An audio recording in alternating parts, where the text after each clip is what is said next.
আসসালামু আলাইকুম। ইপিক চ্যানেলের পক্ষ থেকে সবাইকে জানাচ্ছি আন্তরিক শুভেচ্ছা অভিনন্দন। আজ 11ই জুলাই 2024 রাত 7:53 চলছে। আশা করি সবাই ভালো আছেন। বরাবরের মতো আজকেও আমরা ওটিসি মার্কেট নিয়ে কথা বলবো, ওটিসি মার্কেট নিয়ে জানবো। এতগুলো রিজেকশন এখানে পেলাম, খুব খারাপ, এগুলো খুব খারাপ। চোখের সামনে তো রিজেকশন পড়লে সেই ট্রেড না নিয়ে তো আর থাকা যায় না, তাই যায় না। দেখি উপরের দিকে যাক, উপরের দিকে গেলে আমি আবার ডাউনে নামাবো। ওই ট্রেড নিয়ে চিন্তা করার মতো আমার অত সময় নাই। ও ট্রেড যখন নিছি ওই ট্রেড কিছু না কিছু হবে, সেটা শিওর।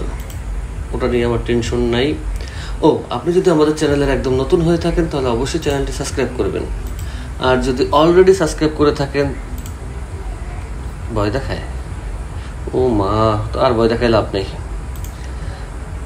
যদি অলরেডি সাবস্ক্রাইব করে থাকেন তাহলে আপনাকে অসংখ্য ধন্যবাদ। ওই ট্রেড নিয়ে চিন্তা করার মতো সময় আমার নাই। আমি যেটা খুঁজতেছি, একটা প্লেস খুঁজতেছি, ভালো প্লেস, যেখান থেকে আমি খুব সুন্দর করে নিতে পারবো।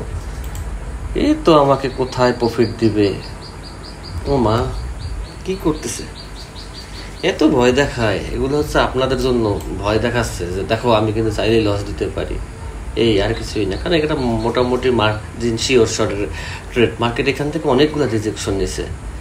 তো এই রিজেকশনের মধ্যে সে একটা বিপদে আসতে চাইবে না, চাবে? আপনার কি মনে হয় এতগুলো রিজেকশনের মধ্যে সে আসতে চাবে? চাওয়ার কথা না। ট্রেড কিন্তু নিচে নিচে, উপরে যাও, কারণ মার্কেটের রিজেকশন নিচে। হ্যাঁ, উপরে যাও, গুড, উপরে উপরে উপরে।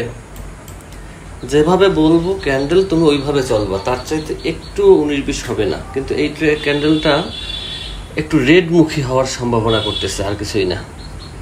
কিন্তু লাভ নেই, কারণ যে টাইমে ট্রেড নিছি সেই টাইম সে অলরেডি অলমোস্ট ফিল আপ করে দিছে আমাকে। তো এই আস্তে আস্তে উপরের দিকেই যাবে, সমস্যা নেই। রিজেকশন নিয়ে আমি অনেকবারই বোঝানোর চেষ্টা করছি, রিজেকশন কীভাবে কাজ করে, রিজেকশন দেখে কীভাবে ট্রেড নেবেন। তো এখন আপনারাও এইসব ট্রেড নিতে পারেন, এটা আমি জানি ইনশাল্লাহ। এরকম করে কেন মার্কেট? তো মার্কেটে ট্রেড নেওয়ার জন্য সবসময় একটু খেয়াল রাখবেন মার্কেট কোথা থেকে রিজেকশন নেয়, এইটা একটু খুঁজবেন। মার্কেটের একটা লেভেল আছে, এই লেভেলটা আমি আপনাদেরকে একটু পরিচিত করাই দিই যে লেভেলটা কিভাবে মার্কেটে কাজ করে। এই লেভেলটা আপনাকে ধরতে হবে। যদি লেভেলটা ধরতে পারেন, আমরা আজকে লেভেল নিয়ে কথা বলবো যে কোথা থেকে মার্কেট লেভেল ক্রিয়েট করতে পারে সেই বিষয়ে আমরা জানার চেষ্টা করি। তার আগে হচ্ছে আমরা একটু আমাদের পুলের ব্যাপারে আলোচনা করে আসি নাকি। এরপরে আমরা মার্কেট লেভেল নিয়ে আলোচনা করবো, সমস্যা নেই। বাবা, কোথায় পুল? এইখানে আসা পড়ছে বলে। হ্যাঁ, এখানে মার্কেট দেখেন,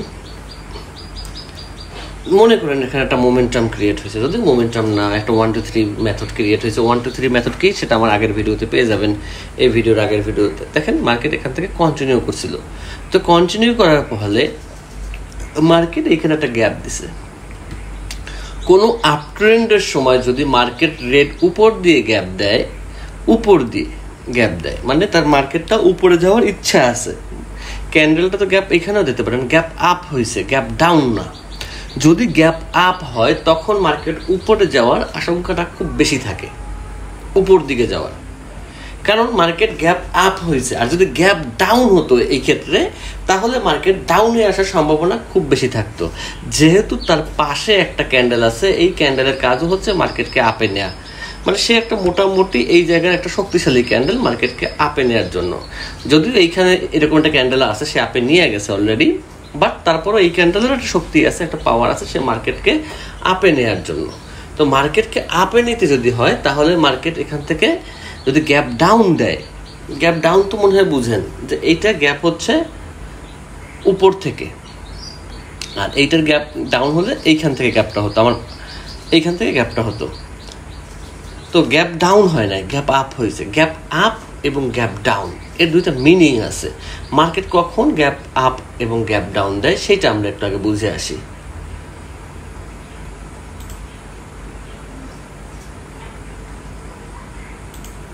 ওকে, এই হচ্ছে নোটপ্যাডে চলে আসলাম। তো আমি একটা নিউ পেজ নিয়ে নেই। দেখেন, আমরা একটু গ্যাপ আপ এবং গ্যাপ ডাউন সম্পর্কে বোঝার চেষ্টা করি নাকি। এমা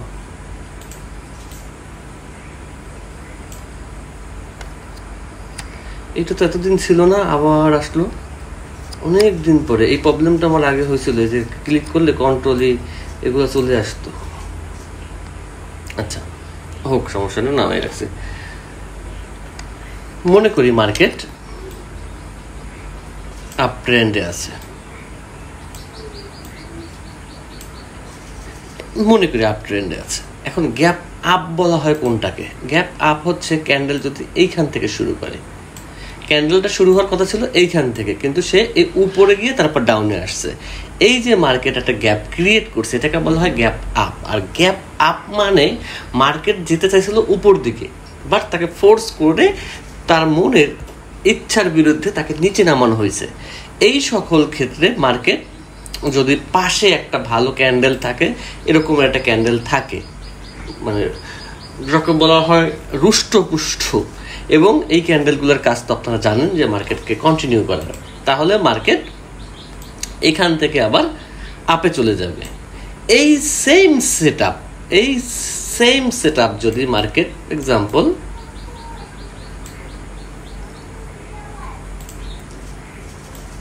গ্যাপ ডাউন হতো, তাহলে নেক্সট ক্যান্ডেল ডাউনে যাওয়ার সম্ভাবনা খুব বেশি থাকতো। এর মধ্যে কারণ কি, এরকম হওয়ার কারণটা কি? প্রত্যেকটা জিনিসের পিছনে একটা লজিক আছে। মার্কেটে যখনই ট্রেড করবেন, লস দেখ সমস্যা নেই, কেন লস দিচ্ছে সেই লজিকটা খুঁজে বের করার চেষ্টা করবেন। দেখেন এইটা গ্যাপ আপ হয়েছে কেন? কারণ মার্কেটের একটা হাই প্রেশার এখানে কাজ করতেছে, যে ক্যান্ডেলকে উপরের দিকে নিয়ে গেছে। একটা হাই প্রেশার, কি সুন্দর, এখানে একটা হাই প্রেশার কাজ করছে যে মার্কেটকে উপরের দিকে নিয়ে গেছে। এইখানে মার্কেটে একটা ডাউন প্রেশার কাজ করছে যে ক্যান্ডেলকে ডাউনে নিয়ে গেছে। তার মানে হচ্ছে মার্কেট তো অবশ্যই ক্যান্ডেল প্রেশারের উপর ডিপেন্ডেন্ট। মার্কেট তো ক্যান্ডেল প্রেশারের উপরে চলবে, ক্যান্ডেলের উপরে চলবে। এই চলার ধরনে আপনাকে বুঝে নিতে হবে যে নেক্সট ক্যান্ডেল আমাদের কি হতে পারে। এই গ্যাপ আপ দেখে আপনি খুব ভালো ট্রেড নিতে পারবেন, কিন্তু আমি তারপরে বলি নতুন যারা ট্রেডার আছেন তারা গ্যাপ এবং ডোজি থেকে দূরে থাকবেন, কারণ গ্যাপে সবচেয়ে এমটিজি বেশি দরকার হয়। এটা আমার নিজের ক্ষেত্রে, এই জন্য আমি বলি। অন্য কারো ক্ষেত্রে কি হয় তা আমি জানি না, কারণ ওটিসির সিস্টেম হচ্ছে, ওটিসির অ্যালগোরিদম রুলস অনুযায়ী, ওদের ল অনুযায়ী গ্যাপ দেওয়ার পরে ও যা কিছু করতে পারবে। চাইলে এখানে ডোজেও দিতে পারবে, চাইলে ক্যান্ডেল অবশ্যই দিবে, কিন্তু কি ক্যান্ডেল দিবে তার কোনো গ্যারান্টি নাই। কিন্তু এই ধরনের গ্যাপের ক্ষেত্রে যদি আগের ক্যান্ডেলের একটা গ্যারান্টি থাকে যে হ্যাঁ আগের ক্যান্ডেলটা আমাকে বলছে, আগের ক্যান্ডেল যদি এরকম ওয়ান সাইড উইক থাকে, তাহলে আমরা কন্টিনিউ পাই। তখন এই গ্যাপের ভরসায় আমরা না, আমরা এই ক্যান্ডেলটার ভরসায় আমরা পরবর্তীতে মার্কেটকে আপে উঠাতে পারবো। ভরসাটা কিন্তু আমার গ্যাপের না, যতই যা বলি স্ট্র্যাটেজি কিন্তু আমার গ্যাপের না। স্ট্র্যাটেজি হচ্ছে এই ক্যান্ডেলটার, এই ক্যান্ডেলের স্ট্র্যাটেজিতে আমরা মার্কেটকে আপে নিয়ে গেছি। নেক্সট ক্যান্ডেল, এই ক্যান্ডেলটাকে আমরা আপে নিয়ে গেছি। আর এইখানেও সেম, কিন্তু আপনাকে আগের মুভমেন্ট ক্যান্ডেল দেখতে হবে যে মার্কেট ওইখানে কি ধরনের আচরণ করছে। এই জিনিসটাকে আপনাকে বুঝতে হবে। যদি এই জিনিসটা আপনারা বুঝতে পারেন তাহলে আপনারা গ্যাপে ট্রেড নেন। আর যদি না বুঝতে পারেন, গ্যাপ অথবা ডোজি এই সকল জায়গা থেকে বিরত থাকাটা ভালো, কারণ আশা করি মনে হয় নতুনদের আরও প্রবলেম হবে। এছাড়া হচ্ছে মার্কেটের রিজেকশন পয়েন্ট আছে, যেখান থেকে মার্কেট বারবার রিজেকশন দেয়। ওই রিজেকশন লেভেলটাকে ভাঙতে হলে মার্কেটকে বড় বড় ক্যান্ডেল দিয়ে ভাঙতে হবে। দেখেন, আচ্ছা আমি এই জায়গাটা দেখি, রানিং মার্কেটটাই দেখি, এইখানে দেখি কতগুলো রিজেকশন। এই রিজেকশন পয়েন্টটাকে ভাঙছে কে? এই একা এসে আবার মার্কেট রিজেকশন দিচ্ছে, কিন্তু এই রিজেকশন পয়েন্ট কেউ ভাঙতে পারে নাই, মার্কেট আপে চলে গেছে। রিজেকশন পয়েন্ট যদি ভাঙতে হয় মার্কেটকে ডোজি গ্যাপ, রিজেকশন পয়েন্ট অবশ্য ডোজি দিয়ে ভাঙে না মার্কেট, সাধারণত বড় ক্যান্ডেল অথবা গ্যাপ দিয়ে সেই রিজেকশন জায়গাটা ফিল আপ করে নেয়। তবে রিজেকশন যদি আপনারা একটু বুঝতে পারেন কষ্ট করে, আপনাদের জন্য ট্রেড নিতে সুবিধা হবে, ভালো হবে, কারণ রিজেকশন মেথডগুলো মার্কেটে খুব ভালো কাজ করে। এটা দেখা গেছে রিজেকশন, তারপর হচ্ছে এই জাতীয় ক্যান্ডেল, এগুলো আপনাকে খুব বেশি ফোকাস রাখতে হবে না, কিন্তু খুব বেশি মার্কেটে বসে থাকতে হবে। আপনি আসবেন আর টুসটাস করে ট্রেড নেবেন তা পারবেন না। মার্কেটের সঠিক ক্যান্ডেলের জন্য আপনাকে অপেক্ষা করতে হবে যে হ্যাঁ এই ক্যান্ডেলটা সঠিক কিনা। যদি সঠিক হয় তাহলে আপনি এখান থেকে ট্রেড নিতে পারবেন। এইখান থেকে আমি এই ক্যান্ডেলটাকে কোনটা করছিলাম, এই ক্যান্ডেলটাকে তো আপে নিয়েছিলাম, এটা তো শিওর। আর এইখান থেকে এটাও আপে নিয়েছিলাম না, এইটা আমি করছি মনে নেই অবশ্য, করলাম তো রিজেকশন খেয়ালে আপে নিয়েছিলাম। আপে নেওয়ার কারণ ছিল যে এখানে অনেকগুলা রিজেকশন পয়েন্ট ছিল, যে রিজেকশনটাকে মার্কেট যদি ভাঙতে হয় বড় একটা রেট দিতে হবে, এবং সেই রেটটা হতে হবে এই গ্রিনটার বরাবর, তারপরও মার্কেট আপে যাবে। যদি এমটিজি করে লস হলে এমটিজি করতে হবে, এমটিজি করলে মার্কেট আপে যাবে। এই দেখেন একটা গ্যাপ দিচ্ছে, এই গ্যাপটার কোনো ভরসা নেই, কারণ মার্কেট এইখানেও গ্যাপ দিচ্ছে। এই গ্যাপটা আমরা তেমন কোনো ভরসা পাচ্ছি না, কারণ মার্কেট আপে গ্যাপ দিছে, গ্যাপ আপ হয়েছে প্রথম। দ্বিতীয়ত হচ্ছে গ্যাপ আপেও আমরা ট্রেড নিতে পারতাম, কিন্তু এইখানে মার্কেট আবার গ্যাপ দিছে একটা গ্যাপ ডাউনে। তো এই সকল জায়গায় আমরা ট্রেড প্লেস করব না, এটা যেন খেয়াল থাকে। এই মার্কেট থেকে আমরা বিদায় হব, যে এই মার্কেট আমাদের জন্য না, আমরা চেষ্টা করব অন্য একটা ভালো মার্কেটে গিয়ে ট্রেড নেওয়ার জন্য। আশা করি গ্যাপ আপ গ্যাপ ডাউন এগুলো সবই বুঝতে পারছেন। এগুলো মাথায় রাখতে হবে, এগুলো মাথায় রেখে তারপরে আপনাকে আস্তে আস্তে ট্রেডের দিকে আগাতে হবে। দেখেন একই মার্কেট তো, প্রতিদিন আলাদা আলাদা শেখানোর মতো তো কিছু নাই, একই জিনিস বারবার ঘুরে আসবে, আর আমাকে একই কথা বলতে হবে, কারণ এখানে তো আলাদা কিছু নাই আছে।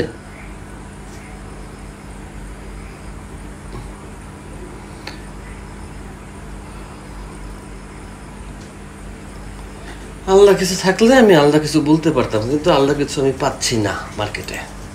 যাই হোক, গ্যাপ এই সকল স্ট্র্যাটেজি আশা করি বুঝতে পারছেন। এই সকল স্ট্র্যাটেজি ধরে মার্কেটে ট্রেড করবেন। আমার দিকে অবশ্য এই কয়েকদিন থেকে নেটের অবস্থা খুব খারাপ, আমি নিজেই ফোনের নেট কানেক্ট করে তারপর কাজ করি, কিন্তু ফোনের নেটও কেন দুর্বল, ইলেকট্রিসিটি প্রবলেম থাকে, তো এই জন্য বেশি ট্রেডও করতে পারি না, বেশি টাইমও করতে পারতেছি না। তো সবাই মোটামুটি সাবধানে ট্রেড করুন।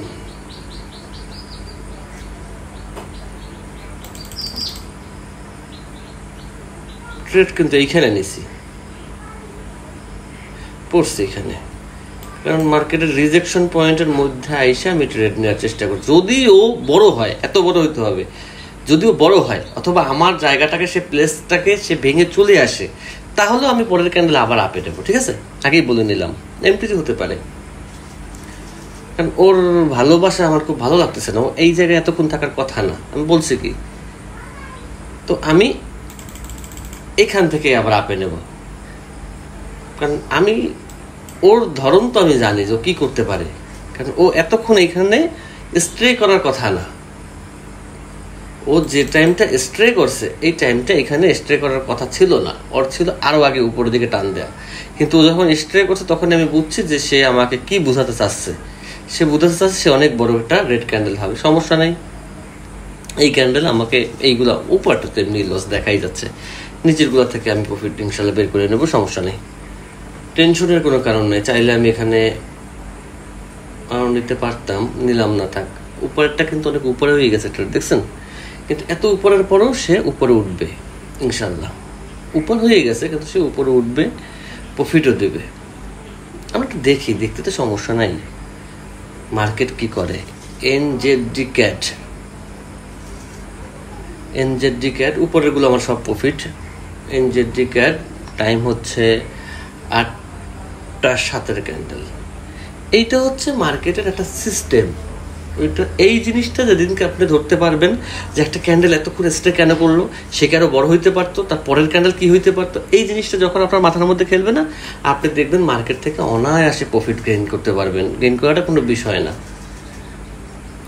এটা নর্মাল একটা বিষয়। কিন্তু এই মার্কেটের ইমোশনটা আপনাকে বুঝতে হবে, শুধু ক্যান্ডেলের চলার গতিটা আপনাকে বুঝতে হবে, তাহলেই আপনি গেইনার।